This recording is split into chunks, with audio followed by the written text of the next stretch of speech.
Angel， 今日會帶大家嚟到火炭站星海堤岸睇一個受面積676尺、市場罕有、位於高層、間隔係3房、望到開揚嘅河景同埋海景嘅優質筍盤。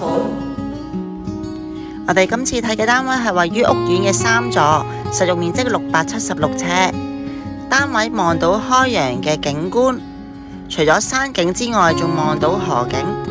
緊廚設計嘅廚房，面積寬敞，廚櫃有足夠嘅收納空間，配以名牌嘅家電、雪櫃、洗衣機，一應俱全。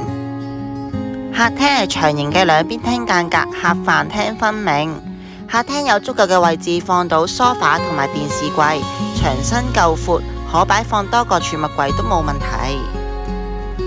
落地玻璃採光度十足，露台亦都有足夠嘅曬浪空間。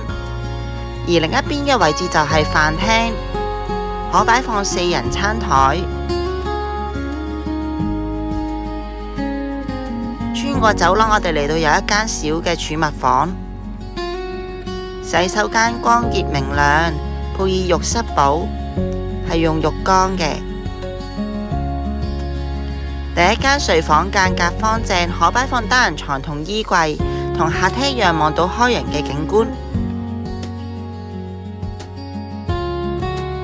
第二間睡房同樣可以擺放單人床同衣櫃。呢間睡房望出嘅景觀都好開揚，望到山景，遠望仲有少少海景，同埋望到九肚山一帶嘅景色。主人房可擺放雙人床同衣櫃，有兩邊窗，空氣流通，有獨立嘅工作平台。